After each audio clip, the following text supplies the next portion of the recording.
Assalamualaikum, kembali lagi bersama saya Azrin Razak. Dalam episod kali ini saya membawakan anda di satu tempat yang saya rasa orang Ampang sangat suka sentuhan-sentuhan IDW. Dan sekarang ni saya berada di Seri Maya Kondominium Ampang, Kuala Lumpur. Okey, dalam video kali ini saya tidak keseorangan. Saya ditemani oleh gadis jelita iaitu Madihah Muntaha. Hai. Saya tengok site projek yang dekat Seri Maya ni memang sangat different. Ini Lain adalah sikit lah daripada kita punya previous project kan. Yes, ini merupakan projek Dream Home juga. Betul. Tapi ini adalah satu-satunya yang terbaru. Konsep apa tu, Madihah Muntaha? Konsep elegant monochrome. So dekat kondo, actually rumah ni dia very simple. Dia kondo je. Sentuhan-sentuhan elegan ni, kalau you guys boleh perasan, dia punya artwork, art piece ni memang saya suka. Sebab apa? Dia memang nampakkan dia punya touch of gold and black and colour-colour yang macam sewarna dengan se-family. Adakah itu dikatakan monokrom tu? Yes, actually monochrome is black and white. So kita buat dia elegant, kita pop upkan dengan colour macam gold lah. Gold yang macam ada elegant touch. So kalau perasan rumah ni very settle, macam light colour scheme. But then kalau nampak this area, kita naikkan dengan a glitch of gold. Kalau perasan dekat carpet pun kita ada gold. Dekat frame sikit je kita bagi gold. Dan all the loose furniture is very light punya colour. Kalau kita boleh, jom Madihah kita duduk sekejap. Okay. Saya nampak kan tabletop ni, kita panggil tabletop kan? Yes. So saya nampak ni adalah macam material marble. So apakah kebaikan ni kalau kita pakai marble? Alright. So sebabkan dekat rumah ni is very cozy dan juga tak besar sangat ruang dia. So kita nak dia multifunction untuk nak tengok Netflix ke. So might be dia akan ada macam nak makan kan. So dia kena ada finishing yang macam boleh kita pakai untuk lama lah kan. Dan praktikal lah kan. Praktikal lah. Saya boleh membaca apa yang Madihah nak cakapkan. Tapi kan apa yang saya suka, jom saya bawakan anda apa yang saya suka di sini. Okay, kalau saya perasan dekat sini, dia ada dua warna yang berbeza. Yes. Biasanya kalau kita beli cat dekat rumah tu kan, kalau satu colour dah semua. So let's say kalau kita menggunakan warna yang sama, apakah efek dia, Madihah? Okay, kalau kita pakai warna yang sama, this area will nampak plain tau. Dia jadi macam very dull lah. So untuk nampakkan dia ada pop up or volume dekat satu area tu, kita buat dia dua colour yang beza. So satu colour yang lighter, satu colour yang darker a bit. Saya nampak shieling ni sangat-sangat cantik. Okey, apakah sentuhan shieling ni, Madihah? Kalau Madihah boleh terangkan. So basically dekat rumah ni, dia dulu ada L-box. Tapi perbezaan yang kita buat dekat rumah ni, the colour of L-box. Oh, the colour of L-box. Dulu colour dia macam so white, white ke bluish. Kalau tutup downlight ni, kita ada feel of cozy lah. Contoh kalau saya tutup, this one dia macam more kepada untuk kita study ke ataupun untuk kita membaca lah. Tapi kalau malam ke anything, kalau kita nak cozy punya touch, dia ada warna macam warm white sikit. Dia coziness tu ada dekat area ni. Walaupun dia small, tapi kita rasa dia cozy tu lah. Dia punya lampu tu memberikan mood yang berbeza. Kan? Dan apa saya perasan, sepanjang saya ada di sini, saya tak rasa pun ruang ni sempit. Kerana apa? Saya perasan dia punya features di sini. Apakah features ni, Madihah? So features kat sini, dulu actually this a plain wall tau. Dia tak ada any backing panel. Tapi untuk rumah ni punya konsep design, kita buat backing panel. So on top of the backing panel tu, kita letak mirror. Mirror pula kita tak nak mirror yang white. Sebabkan dia elegant, kita buat dia macam bronze mirror. So bronze mirror kalau perasan, dia punya colour tu macam goldish brown macam tu. Kalau kita boleh nampak belah sana kan, dia pakai macam sentuhan, macam ada cat sikit lah kat sini. Mungkin spray paint. Tapi dekat sini, yang interestingnya, dia menggunakan wallpaper. Yes.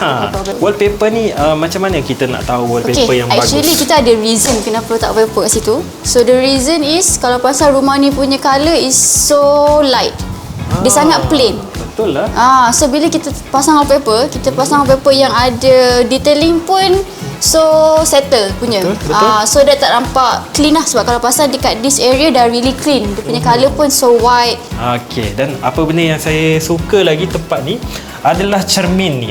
Actually dia punya function tu bukan untuk kita tengok. Sebab area opposite dia memang ada the full mirror. So kita boleh tengok untuk pergi kerja ke apa tengok, but this area just nak ada touch of macam satu area yang boleh artis lah. Dia macam boleh tengok finishing dia is really goldish, elegant. Artis ni dia tak semestinya frame gambar yang biasa kita tengok, menjadi satu Focal point. Focal point. Artwork sangat penting. Betul? Necessary lah. Kepada you guys mungkin yang terfikir mungkin ada ruang-ruang kosong di area rumah tu, boleh fikir, boleh ataupun boleh ambilkan sedikit inspirasi daripada episod kali ni.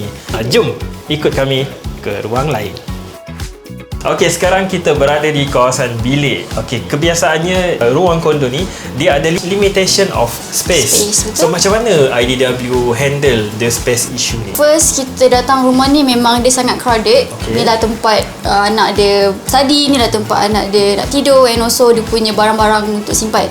So IDW make a space planning yang sangat function. Kalau pasal ruang ni kecil tapi kita ada tempat tidur, kita ada tempat study, and also kita ada wardrobe yang boleh letak banyak barang. Dia punya design ni sekali kita nampak dia macam dinding tau. Sebenarnya dinding, betul? Dia ada fungsi untuk menyimpan yang macam Madi kata tadi, space planning. So ini adalah satu kepakaran ID. Dia pandai tau. Dia pandai macam mana nak buatkan ruang yang kita rasa macam sempit. Dah sempit dah, tak boleh buat apa. Tapi boleh letak juga barang apa yang klien nak. Solutionnya memang kena ada konsult dengan IDW.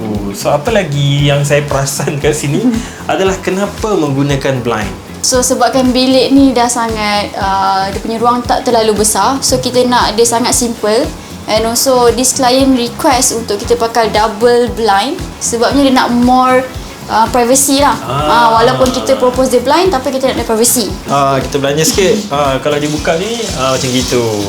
Siapa yang biasa kat sekolah-sekolah dulu naikkan bendera mungkin dia suka. Saya pun suka.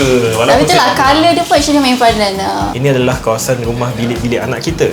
Tapi bila ada masalah privacy, dia akan melibatkan keselamatan anak-anak kita. Ada lagi ruang yang kita nak review? Satu lagi. Jom ikut kami. Okey, sekarang ni kita berada di ruang yang terakhir, iaitu di Master Bedroom. Penggunaan konsep yang konsisten ni membuatkan saya rasa macam tenang kan? Sangat tenang, dan saya rasa inilah rumah yang di Seri Maya Kondo yang kita rasa memang kita boleh nampak konsistensi dia daripada segi dia punya colour.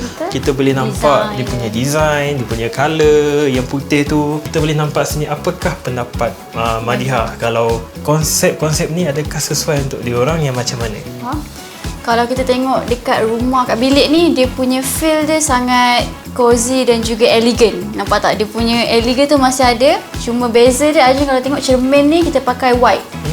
Kenapa white? Sebab kita nak bilik ni lebih luas.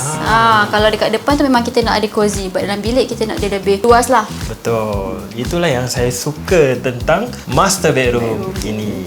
Saya rasa sampai di sini saja episod untuk kali ini di Seri Maya Kondo Ampang. Yes, Kondo Ampang. Dan saya rasa saya nak mengucapkan ribuan terima kasih kepada semua yang berada di Ampang. Kebelakangan ni ramai orang-orang yang berada di Ampang, ada banyak inquiry daripada sana.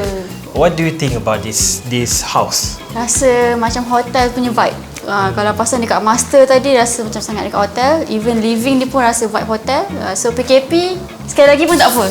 Ya, saya rasa kalau contohnya kan situasi kuarantin, ini adalah satu tempat yang jackpot lah orang kata kan. Semua orang pun nak akan stay dekat sini. Even ini boleh jadi tempat untuk staycation, untuk mungkin investment, untuk Airbnb. Paling sesuai untuk kita meraihkan festival. Contohnya kita ada hari raya, kita ada bulan puasa untuk ramai-ramai buka puasa, kita ada tahun baru Cina. Saya rasa sampai di situ saja. Jangan lupa untuk follow dan subscribe yang tengah menonton ni. Kalau anda suka konten kami, jangan lupa subscribe IDW Design and Build sekarang, dan jangan lupa follow IG Instagram kami idw.design. Saya Azin Razak dan saya Madi. IDW Manifest Live. Bye bye.